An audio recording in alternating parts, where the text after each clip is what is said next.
officially unveiled today as a Juventus player. I'm gonna give 100% for this club. I'm ready for this challenge. The number is famous, so is the name. The buzz is that Cristiano Ronaldo can become every bit as famous as his namesake. Defenders was petrified of him. People didn't want to play up against him. You're already 1-0 ahead when you've got Ronaldo. It seems the world has forgotten. The world has forgotten just how incredible Cristiano Ronaldo was for Manchester United. Perhaps it's Ronaldo's own fault for achieving so much at Madrid that the United days slowly faded away in memory. So today we're rolling back the clock on Cristiano's career to remind us of the 6 amazing years where Ronaldo truly made Old Trafford the theater of dreams. What's up guys, it's Footballista24 and this is the story of Ronaldo's magical time in Manchester.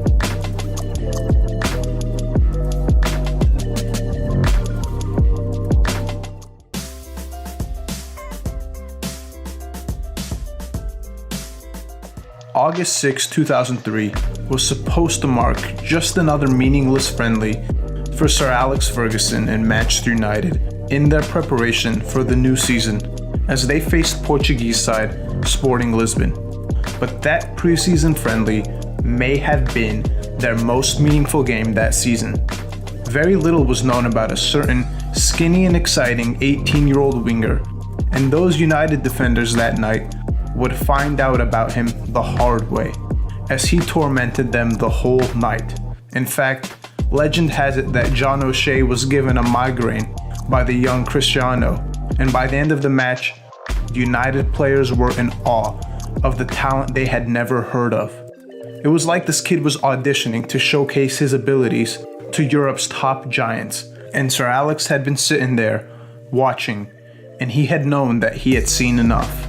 So we did our work, we spoke to the boy after the game, we spoke to his mother, spoke to his agent, we got him on a private plane the next morning into Manchester and got the deal done before people could blink. He knew he was about to sign the young Portuguese star, and he had a deal to sign him after loaning him back to Sporting for 1 year. But after that performance, he had no choice but to speed up the process. 1 week later, Cristiano Ronaldo became a United player, making him the most expensive teenager in British football at the time. 10 days after playing and terrorizing United, Ronaldo would make his debut for the club as a substitute with 30 minutes left to play against Bolton. Handed the legendary number 7 jersey, in just 30 minutes, Ronaldo would make the United faithful less worried about the departed David Beckham, the previous number 7 that left the season before. Ronaldo terrified the Bolton defenders and set up his team's second goal in the victory as he showcased the skills that made him such a standout star. In fact, by the end of the game, a United reporter was quoted saying, "I've not seen a debut like this since George Best." He's only had a couple of days training with you, but it's a long time probably since you've seen a debut like that at Old Trafford, isn't it? Marvellous debut, it was unbelievable. Ronaldo's promising first game was a sign of the future, but the present was not so kind for United. Ronaldo did score in the FA Cup triumph, but United finished third that season, 15 points behind Arsenal. Cristiano's early time at the club showcased his raw talent, pace, and ability to beat players one-on-one. United had yet to win the league by the end of the 05 season. Ronaldo had captured the League Cup and the FA Cup in his first 3 years at United. But not only would massive team success be coming, but also a massive transformation for Cristiano.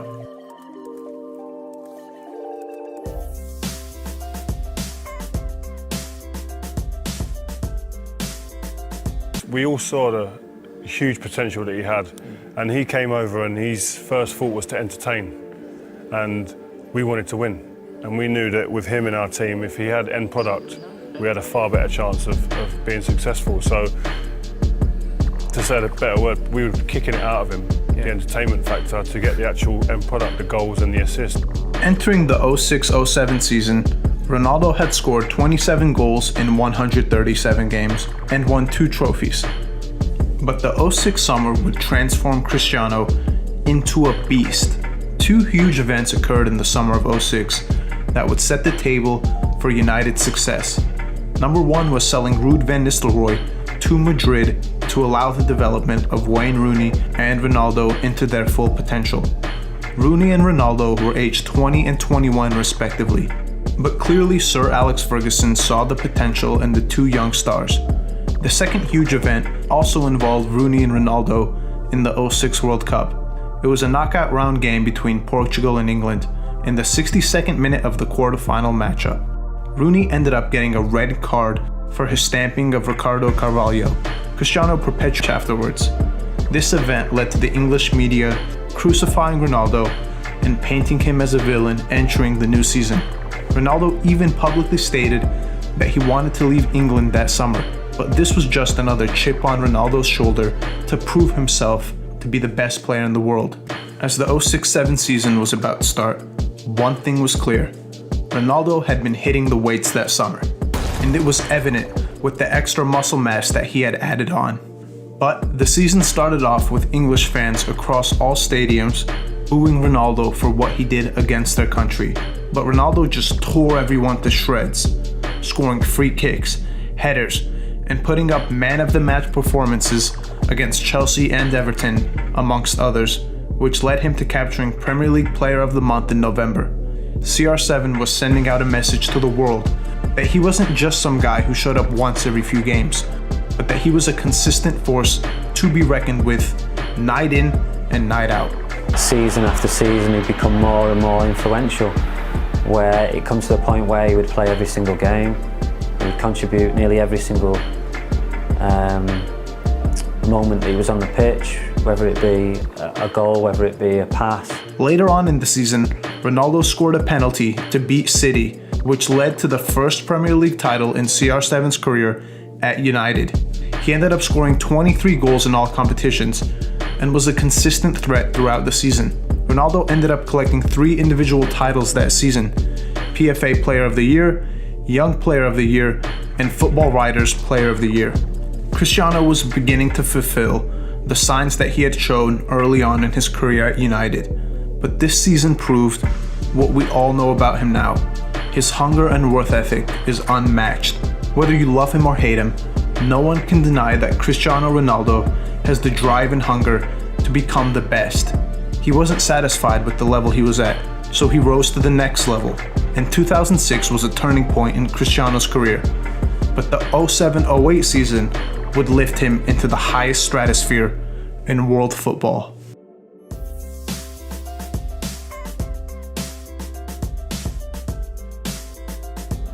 The 2007-2008 season would be the year that Cristiano Ronaldo announced to the entire world that he was the main man. Ronaldo tore up the Premier League that season, scoring a staggering 31 goals in 34 games, scoring a goal at a rate of 88.6 minutes. And let's not forget, he started the season off as a 22-year-old playing as a winger. Ronaldo broke George Best's record of 32 goals from a winger in one season, scoring a staggering 42 goals in all competitions. Ronaldo actually started the campaign under some serious heat, getting sent off against Portsmouth for aiming a headbutt at Richard Hughes. That led to a 3-match ban, which ignited a flurry of goals, goal after goal after goal. And of course, the legendary free kicks. Ronaldo's free kicks seriously defied gravity, with the way his knuckleball style froze keepers and left them stranded.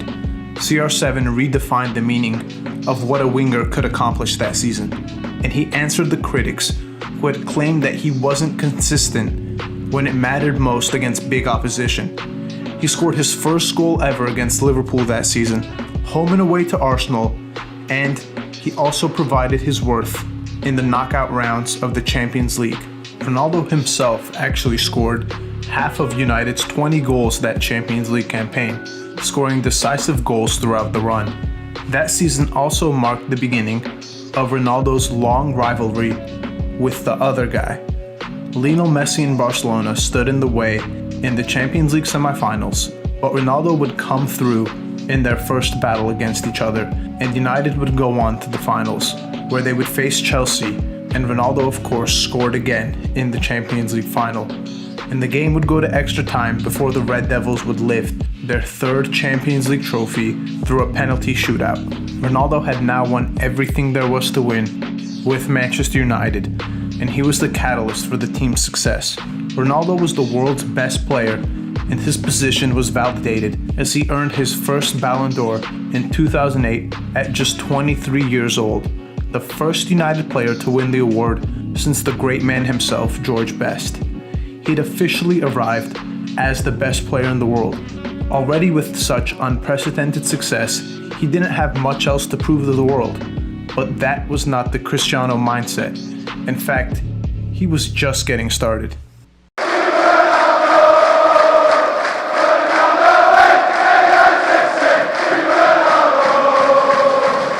When a player leaves a club in his prime, it leaves a sense of distaste for the supporters, and he is usually made into a villain or traitor in the eyes of the fans. However, it was the complete opposite with Ronaldo, who gave Manchester United his all and won everything for them before chasing his childhood dream of going to Madrid. Ronaldo was actually set to leave United at the end of the 2008 season, but Sir Alex Ferguson convinced him to give it one last go. Fergie reportedly did not want to sell Ronaldo to then president of Real Madrid, Ramon Calderón, who he did not see eye to eye with because of comments made in the media. Ferguson promised that if Cristiano gave it his all his next season, that he would sell him to Real Madrid and new president Florentino Perez. Ronaldo ended his final season at United on a high, scoring 26 goals for the year and securing United's third consecutive Premier League title.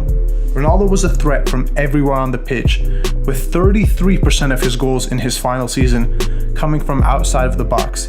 His striking technique was unstoppable. Champions League quarterfinal against Porto that was voted best goal of the year, followed by a bullet free kick against Arsenal in the semi-finals of the Champions League, were just two of many examples where Ronaldo had no right to even attempt a shot on goal.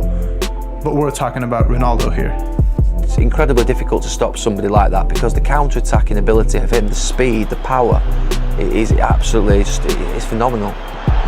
You mark him on the ground, he'll do you in the air.